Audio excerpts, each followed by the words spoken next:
Hello and welcome everyone to Teslanomics Live. I'm your host Ben Sullins, and this is the show where we break down the latest Tesla news from the week that has passed. We do it live because, as you know, things move quickly and fastly, and all the other kind of ways to describe speed in the world of Tesla and Elon Musk. Now, today is a special episode. We have some really exciting news that was dropped midweek last week. We're going to get into, and we're going to look at all that data. If you're new here, this will run about an hour long, but I also have a highlights channel you can go check out if you just want the snippets, the different stories. And at the end of the show, we'll do our Q&A, which I host on Crowdcast, which is by invite only. If you want to get one of those invites, it's free. You just head over to teslanomics.co/join, get on our email list, and I'll send you the invite a few hours before the show begins, so you can join there, ask the questions, kind of chat with other folks, and just be a part of this community. So hope to see you there in the future. Now, the first thing I want to talk about is today's sponsor, which is Climate Exchange. So Climate Exchange was founded in 2013 by a group of concerned citizens frustrated by the lack of progress in the fight against climate change. They were seeking an effective and viable policy solution to reduce carbon emissions. They have since grown their organization and hit some important milestones, from passing their carbon pricing bill through the Massachusetts Senate unanimously to expanding their efforts to other states across the country and launching a podcast to boot. In order to further their mission and to raise funds for their organizations, they are raffling off 3 Teslas on New Year's Day. They strive to move us forward to a low carbon economy while fostering innovation, growth, and healthy communities. They have done this through advocating for carbon pricing mechanisms at the state level, and this is the 3rd raffle they are conducting to fundraise. To honor that, they're giving away or raffling off 3 Teslas. Now, pretty cool. You can learn more about them at teslanomics.co/climate exchange. Also, there's a link in the description. And you can see right here, it's pretty awesome. So on January 1st, 2019, they have the grand prize, which you can get any one of the the Tesla models X, S, or the Performance Model 3. Or you can get a cash-only prize, it looks like, as well. The second prize is Model 3. Any of the different options there are the all-wheel drive, long-range battery, premium interior, and then you pay the taxes, which is pretty awesome. And then third prize is a regular Model 3, the rear-wheel drive. And then it's a standard battery, but we'll see as to when that comes out. But anyways, you can enter right there at the link, teslanomics.co/climate exchange, purchase a ticket, and you have actually a pretty decent chance at winning a Tesla. So not a bad choice, not a bad way to start off your new year and to support an organization that is really trying to help us move towards that low carbon future that we all know we need to be headed towards. So thank you guys for sponsoring the show, and I hope you guys win. All right, so first I want to talk about the big news that came out last week, and that is that Tesla now has a lower cost Model 3, a mid-range Tesla Model 3, and a super simple order page, according to Elon here. So this came out, and they launched it, and it's starting out at $45,000. But after federal and state incentives in many states, or not many states, but several states, California being one of them, this comes down to $35,000. That's where they're kind of advertising this $35,000 price. Then they throw in gas savings as well. And they estimate that based on some averages, and of course it won't be this exact number, but they're putting this at $30,000 for a new Tesla Model 3. Now, this one, instead of having the 310 miles of range, has 260 miles of range, just still pretty good. It's a lot more than my 2013 Model S. The top speed isn't so great. It's 125, but I mean, are you really going to be using that? And the 0 to 60, 5.6 seconds. Yeah, it's maybe a little bit slower, but honestly, you're never going to really notice that difference. I don't think. I mean, my long range Model 3 is plenty quick, and I think it's just maybe a couple tenths of a second faster than this. So it's one of those things where I think this is a great option for a lot of people, and considering the tax credit is running out at the end of this year, they won't be offering the actual standard model, the $35,000 starting price one. This is the $45,000 starting price. That won't happen until next year. Tesla's said that, and so this is going to be your best bet to actually to get that. So if you think about it, you're getting a much better deal because you're getting more car for your dollar there. And Elektrek apparently has confirmed that this does use the same battery architecture as the long range with just fewer cells. And so this isn't a software limited version like we've seen Tesla do in the past. So this is an actual, fewer cells in it, which makes sense because at that point you would be wasting a ton of money essentially by putting them in there, considering not everybody is going to be doing that upgrade later on down the road. So along with this, they also stopped selling the full self-driving option. This Elon said it was causing too much confusion. This also lends to the narrative that a lot of people have talked about, that actual full self-driving due to technical and regulatory reasons are way down the road, like many years. I'm putting it at 10 years or more. I've heard other people talk about 15 years out before we truly see self-driving. Other people maybe haven't, are more ambitious, think within a year or two, but honestly, it's something that is causing a lot of confusion, and I believe Tesla's actually been sued for this in the past. So that's kind of what's going on here. So we have a new version of the Model 3 that is cheaper. If you have the state rebates, the net price will be around $35,000. So pretty good deal. But I thought we could also kind of look at the data because, guess what? That's what we do on this channel. So I pulled together some numbers, did a little bit of analysis that we can dive into now. The first bit is the price per mile. So I wanted to highlight this just because a good way I think to think about these things is how many dollars are you paying per mile of range? And you can see that the long range is actually the best option when it comes to how much you're paying. Now, we'll get into some other details, maybe why that doesn't work for everyone, but someone did point out on Twitter that maybe with the bar chart, it makes sense to have the best one be the biggest bar. It doesn't always make sense that way, but I reformatted this essentially to give you the miles per dollar instead of price per mile, so kind of the reverse of that other one.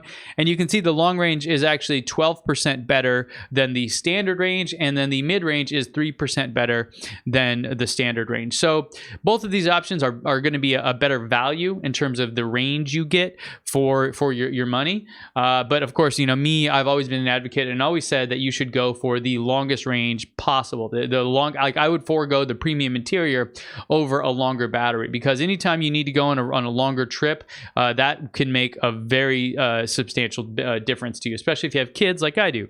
So the other thing I wanted to look at was the actual price here. And so I just kind of pulled together, these are your current pricing options for the Model 3. There is the rear-wheel drive mid-range at the bottom there at $45,000, the all-wheel drive long range at the top at $54,000, and the performance at $64,000. And so, in fact, let me just rearrange these for you here real time. Look at this. Okay, there you go. So you got from cheapest to most expensive. So the cost after the rebate for people in California and New York and a few other states comes down to about $10,000. So you're looking at $35,000, $44,000, and $54,000. Still not a very wildly expensive car, right? If you wanted to buy a very top of the line Model S, you're looking at $90,000, $100,000, $150,000. So these are very reasonably priced in comparison for someone that's maybe used to buying a Honda Civic or something like that. Maybe $25,000 is like a high-end one. This is going to be more expensive than what you're used to. But if you factor in savings, and these are Tesla numbers, I didn't calculate these savings numbers. I'm using the actual numbers that they have on their website. You can see that the prices are even lower. So overall, I think for what you get, these are exceptionally valuable, or the value you get is exceptional. Then the big thing, and I'll just show you another chart. I put it together here for it, was how much it costs you per month. And again, I'm using Tesla's numbers here from their website with the loan terms that they recommend. I didn't just make this up. So you can see that the all-wheel drive performance at $938 a month. A lot of money for most folks. The long range at $782, still expensive. And even the mid range, you're coming in at $642 a month. Now, if you're used to a BMW or a Mercedes, kind of on the lower end, like a 3 Series or what is it, a C-Class, I think, those prices are probably in line with what you're used to. And so I think if you were to compare those, you're getting a whole heck of a lot of car for your dollar. But for a lot of people, I think even these options being the most affordable ones, that monthly price is going to be pretty high. So it's one of those things that I think when it comes to how you and your family think about your finances and all that stuff, you really should weigh all your options. I do think that Teslas are worth the money, and in the long run, you're going to save a ton on maintenance and fuel and all these other things. And of course, I've done countless videos on this channel about just that. So I think if you're going this route, if you know you want an electric car, these are very valuable cars. But if you're stretching your personal budget beyond, like way beyond what's probably reasonable, I would say wait. They're going to be much cheaper and even, you know, just as good electric cars coming out in the near future. So something to consider. I'm curious what you guys think. Do you wish you got the mid-range? Are you going to order the mid-range now instead of waiting for the even cheaper option, the standard range, in the future? Let me know in a comment down below. I really am curious because this was pretty unexpected, and we're still kind of me and a few friends are shaking our heads as to where this came from and what the motivation was behind it. But in any event, hopefully this means that more people can take advantage of that tax credit and get into an electric car. So let me know what you guys think below, and yeah, I'm curious to see more. Okay, next story, we're going to talk about a Senate bill that could give Tesla and GM an electric car tax credit boost. So this is pretty cool. This is something that I think is unexpected as well. So this is Dean Heller of Nevada introduced a bill that would let Tesla and GM and all these other folks keep that $7,500 tax credit. So that may stick around for a little while. Now, the way it works currently is that any manufacturer that sells 200,000 vehicles, in electric vehicles in the United States, and by sells I mean delivers, hands over the keys or whatever, the card in Tesla's case, once you hit that, their phase out begins. And so that's where we're at now with Tesla. So if you don't take delivery of your Tesla by the end of this year, you will effectively get half of that $3,750 for the first half of 2019, and then half of that in the second half of 2019 of $1,875.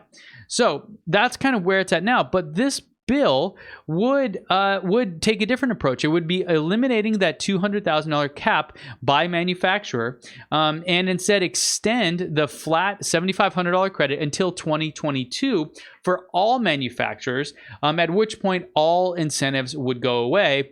But again, 2022 is still quite a few years down the road, and we could have some major changes in the government by then in the US, which could even extend it even further.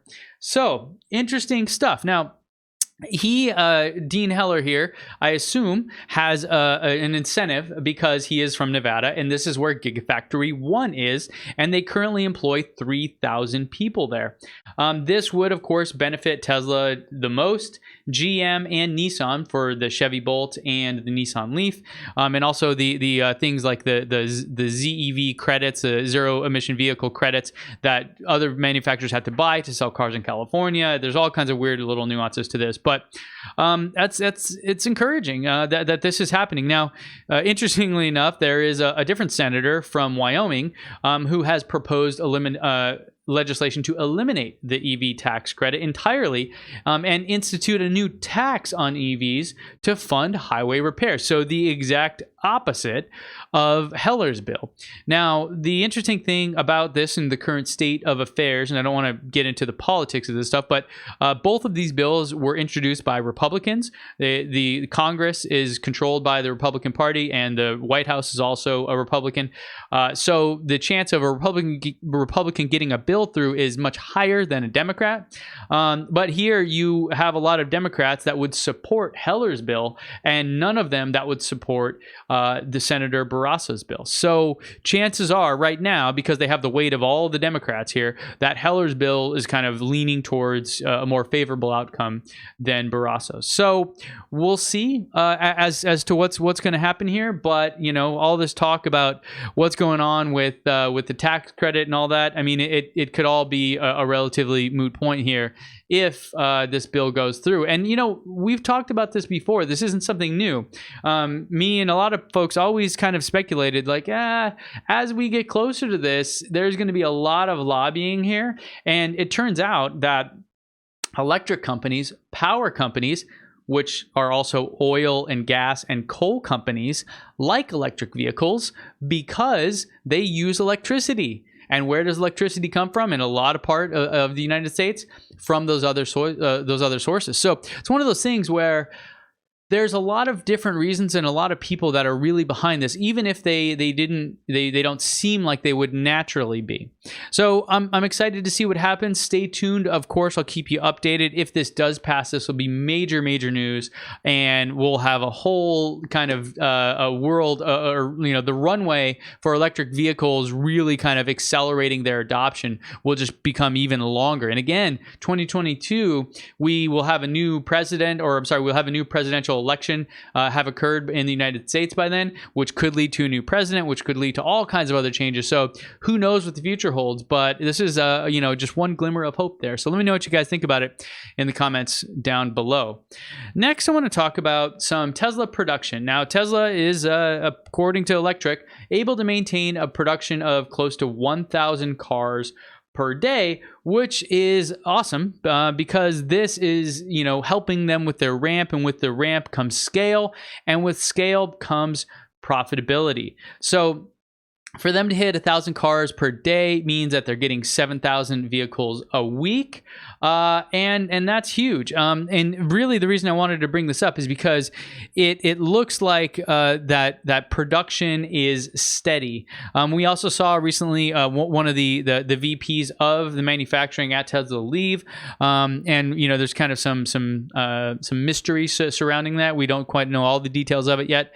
But all of these things point to more stable production for Tesla, which is going to open up more things for them down the road. And that's really exciting because next year we've got a lot, namely the Model Y. If you guys think about it, we've only got 4.5 months, not even 4.5, like 5 months almost, until we see the unveiling of the Model Y, if that March date that Elon tweeted in response to me actually holds. So interesting stuff coming up. I'm really kind of curious how this is going to play out. But now that they're able to get 1,000 vehicles per day, 7,000 a week, we're just going to see some big numbers. And of course, just in a couple weeks here, we'll have the earnings call for Q3, in which case we'll hear if they actually achieved profitability, fingers crossed, or if not, how close they were and just kind of how it all shook out. So more to come on this front, but exciting stuff nonetheless.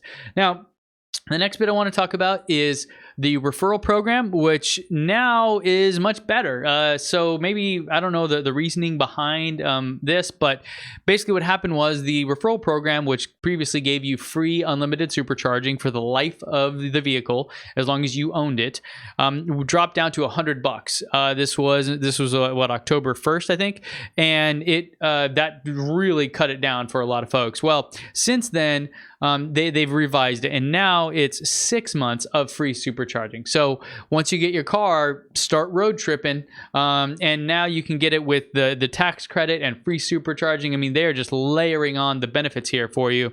And I just confirmed it by going to my page here, and you can see it actually says 6 months of free supercharging. And in addition, this includes all Tesla vehicles, not just the performance Model 3, but all Model 3s. So this is incredible. I mean, you can now get, after rebates, a $35,000 Tesla Model 3 with 260 miles of range and free supercharging for the first 6 months. While you have it, you can drive around everywhere and travel and do it all for free. And I can tell you, it does pain me a little bit every time I have to pay to charge my Model 3, which I do take on road trips because it has the longer range.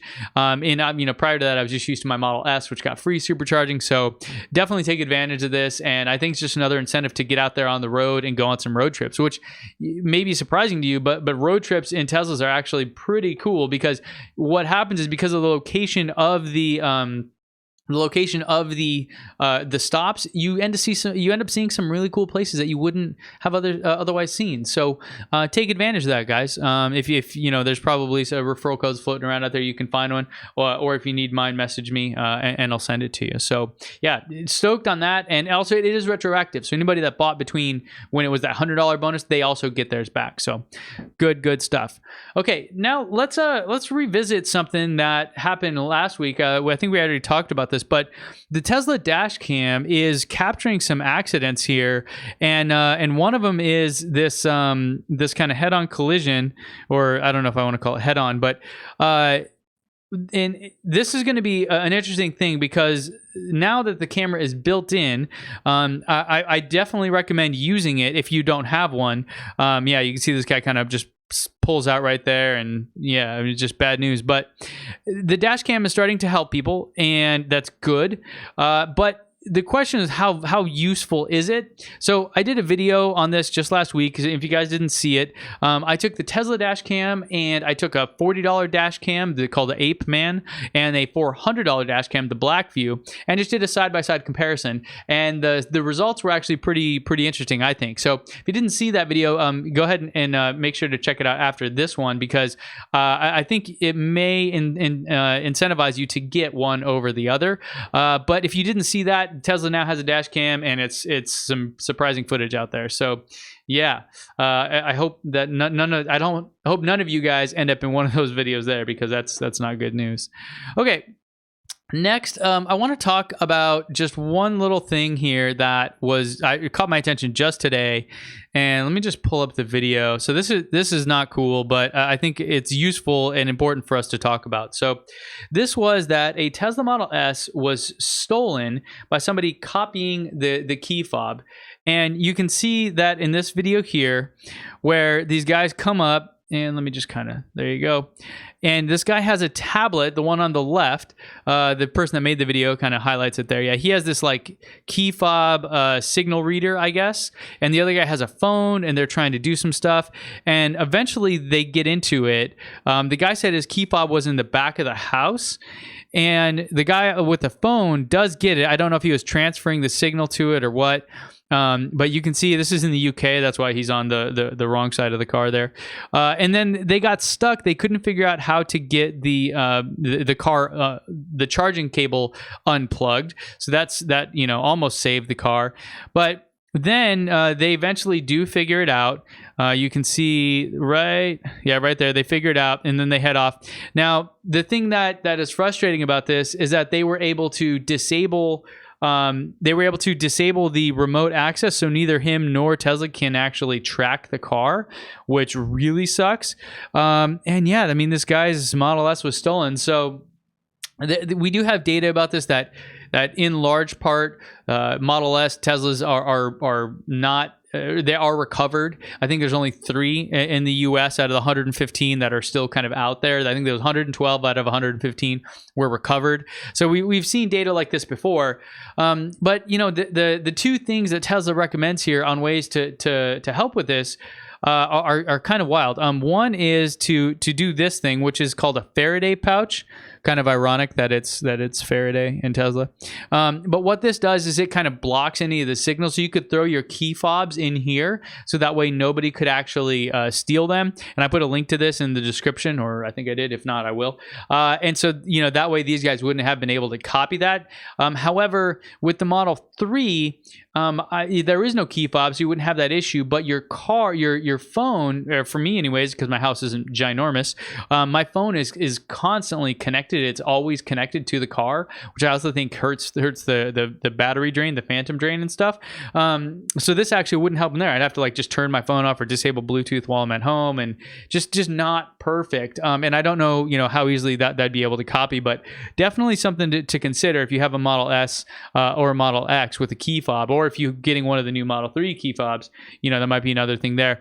Now, there is another thing here, a setting called pin to drive, where these guys that were stealing it would have had to enter a pin in order to drive. So when you get in, you'd have to, enter the code every single time. It would be really cool if this feature were time based. So yeah, like overnight when your car is sitting there, it just automatically turns on instead of, because it kind of get to be a headache, I would imagine. Now, the thing that sucks about this is that this feature here, this is only available on Model S and X. I had my wife go check earlier today, and so maybe it's in a different place. But this place on the Model 3, this pin to drive does not exist currently. So this is a feature, a security feature that is currently missing, and will not add that level of security. So So if these people had done this with the Model 3, there would have been no way to stop them from driving away with it. And again, the thing that was surprising to me was that they were able to disable the mobile access. So they definitely knew about that, but then they didn't know how to actually unplug it, which seems weird that you'd know that one but not the other one. So yeah, there you have it. So that's it for the stories today. I'm going to head over to some Patreon questions right now. If you would like to get your questions answered, you can support me on Patreon by going to teslanomics.co/Patreon. And from there, anyone that $1 a month or more, so not a lot of money, gets their questions answered. Also gets kind of a backstage view on some of the other planning items and the way that I kind of organize the content here on the channel. So if you guys are into that, I would love your support because every little bit helps. All right, so first question is from Crafty Geek. Crafty asks, can you hook up multiple devices using Tesla so you can look at it from a different UI or from, I think, an iPad? So not yet, but I will pass that along. There is a way using Tesla. If you guys are familiar with that, it's an app that I'm a part of the company, and we built this thing that will allow you to kind of monitor your phantom drain and your trip history and all that kind of stuff. And you can view an in-car dash from it. So there is like a web view, but the app itself, I don't think works exactly how you're expecting. So I'll pass that along, and thank you for the comment. Bridget asks, version 9, pretty glitchy for you so far. My phone works less often to unlock or drive my car. Streaming then an issue, loading error as is showing traffic and maps. I've had a reboot twice after needing to install all the 6 months I've had the car. Are they still releasing version 9, which my friend who just got her 3 has yet to get, or fixing it first? So lots of stuff there, Bridget. I will say, yeah, there's certainly kind of mixed results out there that I've seen for version 9. Folks like yourself having issues. I haven't really seen too many of those issues. I did drive my Model 3 for the past week. I also have it in my Model S, and the Model S seems fine. I've had no issues. So, the Model 3 to me still is very early in its software kind of maturation. Still all kinds of issues and features missing and things like that. Of course, they'll be coming, but right now I wouldn't expect too much out of it. It is a pretty big update, and so it's pretty cool. I'm stoked on what they're doing here, but yeah, certainly there's some stuff that needs to be fixed. I haven't had those issues at all. I did just get a new phone, which I'm going to be sending back, and if you guys are interested about that, I'll maybe post a video on it. But yeah, I haven't had any of those issues, so maybe it's just a localized thing, and hopefully it goes away soon. Jeff says hi. Hi, Jeff. Chamburn says, seeing the Model 3, how simple the interior with the central display is, which controls everything. Tesla apparently will be making the Model S and X similar, which not everyone approves of, myself included. Do you think that Tesla will make it a way that future models will fit both left-hand drive and right-hand drive markets with only minimal changes, and you can go vice versa anytime? I don't know about that. I mean, maybe from the interior, yeah, you would just shift the steering wheel over, but the center console and everything is the same, versus having to like build them in a mirrored format. I'm not quite sure, but I'm actually I'm very much not looking forward to that same type of interior for the Model S and Model X, because I do hope to upgrade my Model S at some point, and I would be bummed if I didn't have that. So we'll see what it's like. Cool. Thank you for the question there. Now let's head over to Crowdcast, and we will start with Leo. Leo says, hi, Ben. Now that Elon released the limited edition mid-range lemur, which, yeah, I guess that's what I was thinking too. I have 2 questions. The battery cap is higher than the standard, but the top speed is less and is slower. Do you think that is worth an extra $10K? And now that the long-range rear is no longer available, would that make my LL long-range rear-wheel drive value go up? Collectors are down, discontinued. So Leo, Elon did respond and say that the long range is still available, but you go place the order and then you call in and you can change it to the long range instead of the mid-range. That's very interesting to me, because if they are in fact producing them with less battery cells, I'm just a little confused. I mean, I'm not a manufacturing expert, but it seems like there's like some weird stuff going on there. Maybe someone, more insight could explain that to me. Right now, it seems a little confusing. I don't know about it being a collector's edition or anything. That'd be sweet, because I don't know if we'll keep our Model 3 forever. So yeah, I mean, but is it worth the extra $10K? Yeah, I think the long range totally is. If you're looking at the standard compared to this one, I think the mid range is because you have the longer. I mean, those 40 miles, you will be shocked on a road trip at how much of a difference that makes. So I always opt for the longest range battery possible. Thanks for the question, Leo. Carlo asks, I understand that charging at a supercharger too many times may be harmful to the battery. How about charging on a 120 volt plug? Is there any downside to keeping the car on a plug for a lengthy period of time? I've been plugging in at work for 6 to 8 hours each day, wondering if there's too much wear on the battery and its charging components. No, I wouldn't worry about that at all. The reason that the superchargers cause any extra damage or harm to the battery is the speed itself. And if you look, there's some images that people had about the lithium-ion cells and kind of the I forget what it's called, but it's kind of like a corrosion. It looks like little fuzzy hair or something on the actual on the actual layers of the battery. And so with too many fast charges, that's what they said is causing it, and then it'll kind of harm the battery. So, but with the slower rate, you should be fine. Yeah, I wouldn't worry about it. Brian asks, does the release of the mid-range Model 3 worry you about their ability to produce a $35,000 Model 3? Do you think they're just waiting till they can get enough margin on the $35,000? It has been delayed quite a bit now, and it always seems 3 to 6 months away. Yeah, I mean, and they've said it doesn't worry me at all. I'm sure it'll come. But it's one of those things where, you know, stable production, it's always going to be the last one they make. This is how the Model S worked. This is how the Model X worked. It's just kind of economies of scale. You know, Tesla doesn't do things like a typical car manufacturer, and so because of that, they don't just release all the different options at the same time. They do them in phases because they still are a very fledgling kind of car company, even though their market cap is huge. It's one of those things where they don't have necessarily the capital to just do it all and have 10 lines going, right? So down the road, maybe things will change, maybe the next 10 years. But I would say even with the Model Y, you're going to see the exact same thing. You're going to see the super high-end one first, then you'll see kind of a mid-range one next, and then the standard one maybe 2-3 years later after the original one starts being sold. So yeah, I mean, I'm not worried about it. I don't think you should be either. And honestly, I still question actually how valuable the $35,000 one is. I would totally go for this new one if I were buying today. So that's my thoughts on it. Thanks for the question, Brian. Leo asks, you did a video when you accidentally spilled something in the bottom compartment of your trunk. Yep. It was removed by Elite Finish and Clean. Recently, my daughter opened the trunk from the screen, and I didn't know. A rainstorm came and went. The compartment filled up, and I had to empty it out with buckets at a time.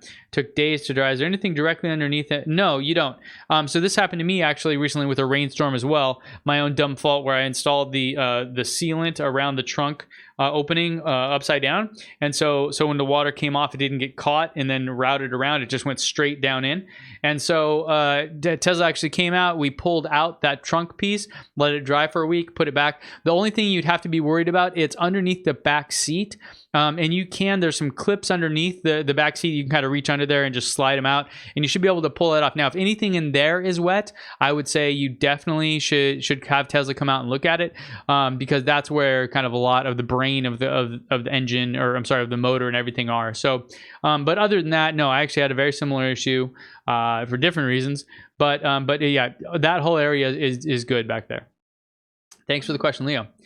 Alex asks, with the introduction of a 260 mile Model 3, do you still think the long-range battery has the best cost-benefit based on the data?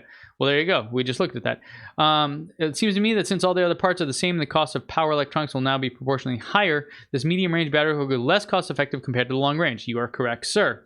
Do you feel this was a mistake for Tesla to introduce? The stock market does feel that way. Who knows what the hell the stock market's doing? Those guys are generally just drunk throwing numbers at a board is how I feel about them. And so I wouldn't worry about the stock market. In terms of the cost, yeah, I mean, that's in every way you look at it, this is not as good of value as the long range. But I think that the challenge is that not everyone can afford that monthly payment, right? So that's when it comes down to. So, and this happens for so many things, right? So if you could, afford some crazy amount of t-shirts you were ordering for your business, yeah, you would save money per unit. But then you would be broke and you couldn't operate anymore. So I think it makes sense to bring that price down because a lot of people can't really handle that large $700-800 monthly payment on a car. So I don't think it's dumb, but you're definitely correct that it's not as value. The value isn't as great as the long range, which we just looked at. So yeah. Thanks for the question there. Zach asks, hi Ben, like you, I too find the red paint on the Model 3 appealing. I definitely like that. But over time, I've noticed that the price has gone up a few times now at $2,500. Yep, I was on board with the initial increase over the base color, but at this point, I can no longer really justify it. And it will likely go with my second choice. Have you heard of it? This just a result of the higher material costs or supply and demand? You know, I don't know. I really don't understand. So when they first upped the price, it was what? Everything was $1,000. And then they had, with the exception of the solid black that came free. Then it was $1,500, I believe, for red and white because they were multi-coat.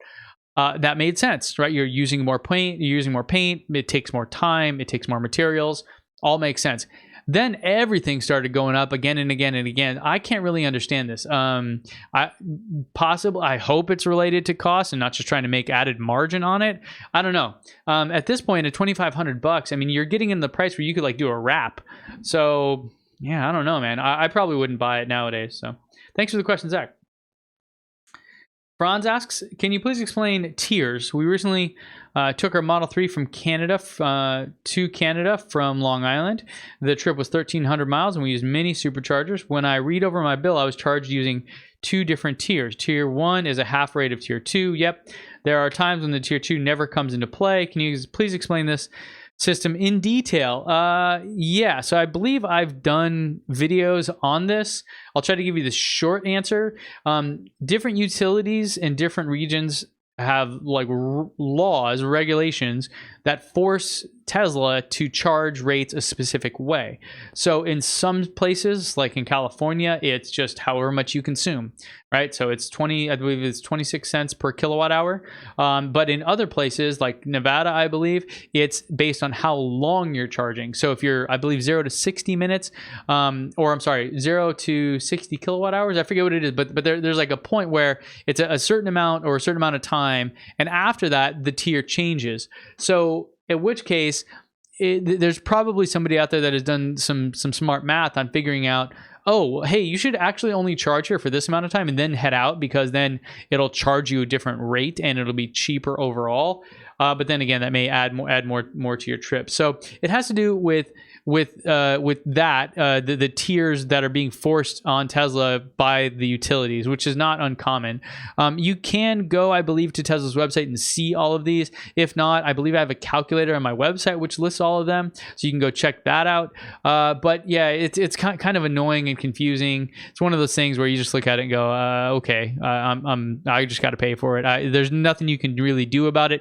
Maybe you could figure out, a way to cross the state line and maybe get a different rate or something like that. So yeah, but I do have a calculator and a little map where you can kind of map those things out on Teslanomics.co. So go check that out. And yeah, unfortunately, beyond that, there's not much that we can do. Jason asks, this is my first time on Crowdcast. Hey, all right. Welcome, Jason. My question is, do you think that when Tesla starts battery production in China and possibly car production, that those batteries and cars will only be used for the Chinese and European markets, or do you think they will be used in Tesla vehicles sold in the United States and Canada? No, I do not believe that. I don't think they're going to Europe either. If I understand correctly, they're only for the Chinese market, which is the largest EV market in the world by far. So they will have more than enough demand locally. Yeah, so my understanding is it's just for the Chinese market, and it's especially with all the crazy tariff stuff going on right now with importing and exporting stuff. Can't foresee, unless that stuff all just disappears. I can't foresee them actually importing them into the United States, especially since they already have their current largest plant here, and are likely going to be opening a new plant soon to handle production of the Semi and the Model Y. So yeah, no, but interesting stuff, and obviously wait and see, because we'll be covering that here on the show. Thanks for the question, Jason. Ollie asks, recently May had an at-home service done here in Michigan. I asked the service technician about driving a huge diesel truck, since it was pretty ironic. Did he drive a huge diesel truck, really?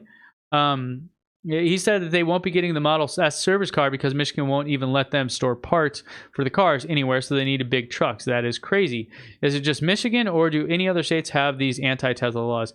I believe there are 4 or 5 states, maybe 4 now. I know Texas, it used to be Utah, but they opened it up. Michigan, and I think Michigan is actually really interesting. If you want to dig in deeper, there was a lawsuit in Michigan about this, and I believe I believe Tesla won the lawsuit, and so the prosecutor or whatever, the car companies have to release emails between them and lobbying groups about this whole thing that put the ban in place for Tesla. So this is a really kind of juicy, crazy story going on out there right now, and you can Google that, and there's lots of more info about it. I haven't heard anything on it in a while, but yeah, it's definitely like a Michigan thing. I think there might be a few more states, like maybe New Hampshire or somewhere like that have issues with it. But yeah, it's crazy.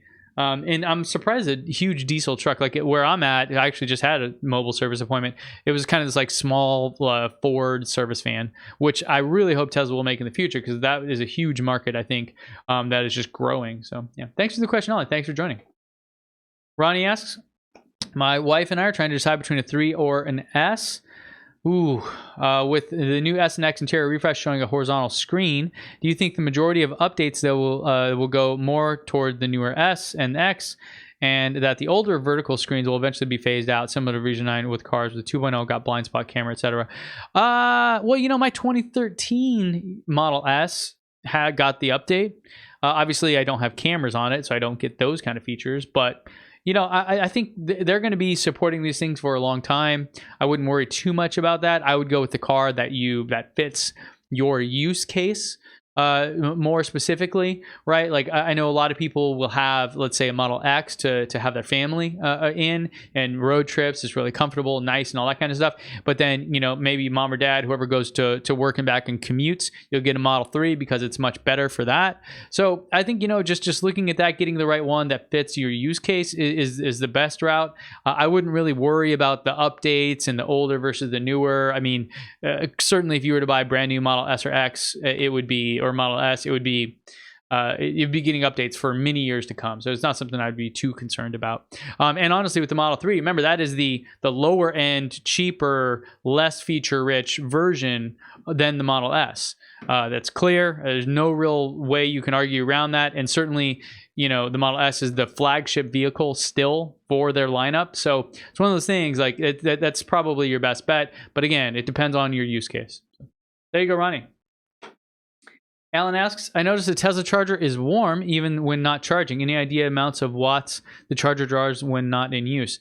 I don't. And if you find that out, let me know. I've been trying to get at that for a while, and I think there's a voltmeter or something I can buy to plug in, but it's more than I've had the ambition to go do. So I don't. But let me know what you find. Thanks, Alan. Roxy asks, what product should one use on the glass top of my Model 3? Well, Roxy, I am a huge fan of a product that Elite Finish in San Diego makes called Wash Mist. Wash Mist is, it works on everything, really, and I use it on my cars. I know other guys that have Tesla rental companies, they use it on all theirs. It's a waterless wash system, so you barely use any water. It's like you have a little concentrate, 1 ounce of concentrate for a 15-ounce bottle. It's a spray bottle. You spray it on, you wipe it off. It costs $100 or so, I think, for like a year's supply. And when you do it, depending on how dirty your car is, it maybe takes 10-15 minutes. So it's definitely like the cheapest, fastest, and most environmentally friendly way to do it. I use it on mine. I've been using on it since very early, so I'm a huge fan of Wash Mist. You think you can go, if you go to teslanomics.co/M3kit, M3KIT, it'll show you kind of all the products that I recommend for the Model 3. So there you go. And yeah, good luck, Roxy. Biotech asks, whatever happened to the roof that turns red, orange in the rain? Is Tesla not producing them any longer? Don't know. Mine does. So it does on the, I think, newer Model S and Model X. So yeah, it's still there. It's the IR rejection film. So I don't know if something changed that I'm not aware of. Bill asks, is the current Autopilot hardware chip at 400% operations a second max? Or maybe the limit from moving beyond level 3 autonomy until a new board swap? If so, would you agree that those of us who didn't purchase full autonomy option is basically getting an enhanced safety convenience feature? And I don't know. The full autonomy thing, I'm still is so far down the road for it to truly be available. We may start to see some other features, but the question I think comes down to, what will the added cost be if you wanted to upgrade that chip and then enable some of those features, versus let's say the money you could make on putting that into an index fund for the past, I don't know, 3, 4, 5 years. So it's one of those things that, like, I think when it comes down to it, it's probably negligible. And for those that already have that, I don't know, man. It's a weird thing. I'm curious to see, maybe, like, I would not be shocked at all if we don't even hear a peep about full self-driving features until 2020 or later, because at that point, I mean, there's still so much for enhanced Autopilot to be released that they have a long way to go even on that. So yeah, more to come. Thanks for the question, Phil. Got a lot of votes on today's questions. Good stuff. Mary asks, any news on the availability of the key fob for the Tesla 3? I don't know. I did have a service guy out this past weekend, asked him about it, and he said, yep, I don't know. Like, we'll get them when we get them. And so, yeah, we'll probably hear more about that sometime soon. Maybe Tesla will post on a blog or something like that. So, and actually now with that car being stolen using the key fob, maybe it's not such a great idea. I don't know. Yeah. Stay tuned, Mary. Thanks for the question. PRN Matt asks, bonjour. Ben, when my Model 3 temperature control is in split mode, is it true that it's possible to be expending AC on one side and heating on the other in hot climates? How can this be detected and or prevented? I don't know. I haven't tested that. And I believe the temperature setting is only one. I don't think you have 2 temperature settings. So I'd have to test that. I'm not quite sure. But I mean, yeah, just give it a shot, I suppose, and you can figure it out. Thanks for the question, Matt. Vic asks, I just read that the 20-inch Michelin Pilot Sport 4S, also known as the PS4S tires, should not be driven in temperatures under 40 degrees. Why does Tesla not make buyers more aware of this? Tesla should be at least offer an 18-inch wheel that is compatible with the larger red calipers, since I will have to buy a set of winter tires and I would like to stick with the Tesla wheels. Don't know. Wasn't aware of that. As far as I know, those are the stickiest, best tires you can possibly buy. Maybe that's, under, different conditions, that's not true.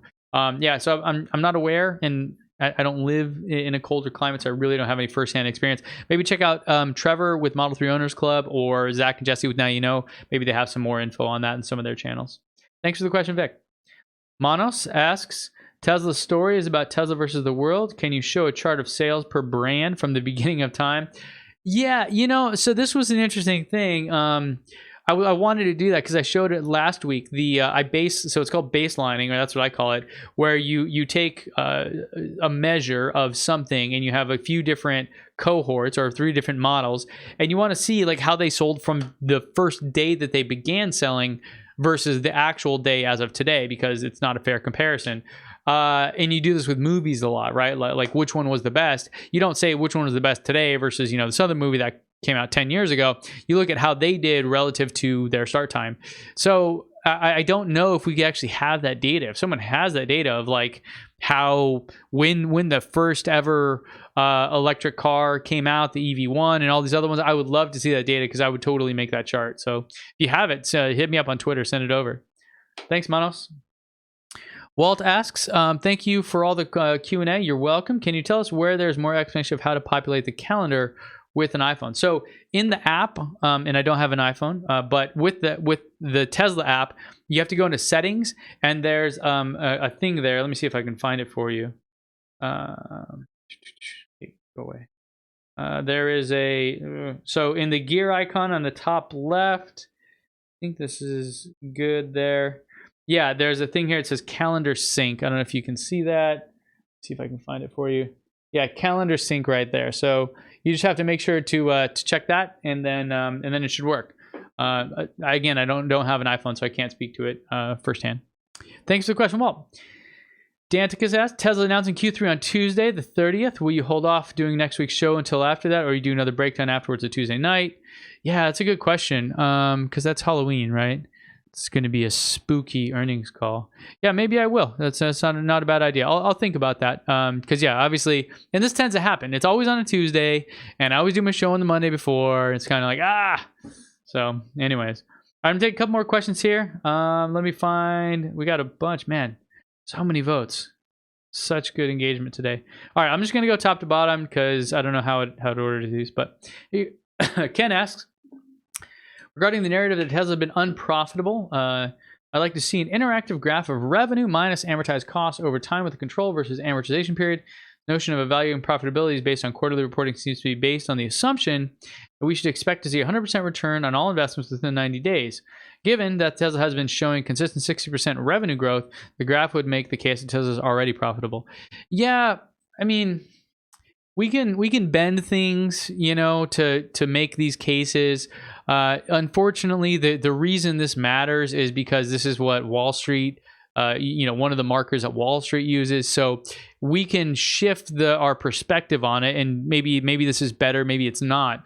But the point is, I think when you're looking at data, is to looking at a measure, a descriptive statistic, isn't necessarily how great that given individual measure is, but that you are consistent in its use and application. So unfortunately, I mean, I guess I disagree that we should do this, because it's not how Wall Street and others are going to view it. And so because of that, it's not going to drive any change. I wouldn't recommend it. It's one of those things, and in my career that I've had forever doing this stuff at companies, it's been one of the key things. It's like, it's not necessarily, is this the absolute best way to measure this thing, but is it a good one that we can be consistent with over time? And you think about it, summary statistics like batting average or GDP or some of these other ones, they definitely have flaws in them. But the fact that they're consistent allows us to do these kind of comparisons and longitudinal studies. And so in that aspect, I think they're valuable. But again, I have a very kind of cynical view of Wall Street, so I really don't care what they think. And I wish Tesla was private in that regard. So yeah, I get what you're saying. Not going to do it though, because of those reasons. Thanks for the comment and thoughtful question there, Ken. Jason asks, I got a new USB drive and formatted it for the Tesla dash cam. It worked great. And then when I got the camera icon with the X instead of the recording dot, how did this happen? Yep, it definitely happened in my testing. Can't explain it. I did buy a new drive, that USB fit one that I mentioned, that's really tiny, so you're not going to like bang it and mess it up. And that one has been working, flawlessly. I did notice the first time I saw the issue with the dash cam not recognizing the USB was after I unplugged it, took some of the footage off there, and then plugged it back in. I had to go reformat it again. So maybe just set it and forget it, unless you have an accident and you need the footage. Since I've done that, and I've had this running for the past week in my Model 3, it's been fine. So that's what I recommend. Yeah, and I definitely did run that, so it's not just you. Again, it's a very beta feature. Thanks for the question, Jason. M Service asks, let's talk solar. I'm having mine installed November 21st. Congrats, looking forward to it. However, because I have a small townhouse, I can't install a Powerwall. Considering the size of the townhome, I was thinking that maybe Tesla should make smaller ones to accommodate small homes, if that makes sense. That's not a bad idea. Man, I mean, how small does it have to be though? Because they're not that giant. I think the harder part is the wiring and everything else. The question I would ask is how valuable that is. I don't know where you're located, so I can't say. But like, for example, in San Diego, we have net energy metering, where essentially the grid itself acts as my battery. They do charge a tax on that, but in the end, it's still a great deal for me. Yeah, I mean, I think it'd be cool. I agree, but you could actually make one yourself. This guy Jehu Garcia has a really cool channel where he's built several now at this point, using old laptop batteries, and they're just as functional, just as good, and you can make it whatever size you want. So I don't know how DIY kind of crafty you are in that space, but there's a way to do it. You could probably start today. Thanks for the question. All right, last question here from Keith. Good afternoon, Ben. Now that all Tesla vehicles are eligible for free supercharging, could you find out if this extends to those that purchased our Model 3s earlier this year? I did not use a referral code when purchasing my Model 3 because at the time I was not eligible for the type of free supercharging. I do not believe it does, Keith. You could email Tesla about that. Maybe they'll allow it. I'm not quite sure. So that sucks. I agree. But possibly if you email them and contact them, they'll hook you up. So, but I don't have any other specific knowledge of that. So thanks for the question, guys. I'm going to call it there. Sorry if I didn't get to your question today. Stay tuned. We'll, have another shot at it next week or possibly on Tuesday for the earnings call, which makes a lot of sense. Usually what I do actually is I do a live stream of the earnings call, and I have kind of the commentary before and after. So maybe that's what we'll do. Still have the live show, but it does seem a little weird to have it like the day before. I don't know. Anyways, Thank you all for joining me here yet again on the show. And don't forget, when you free the data, your mind will follow. I'll see you guys back here next time.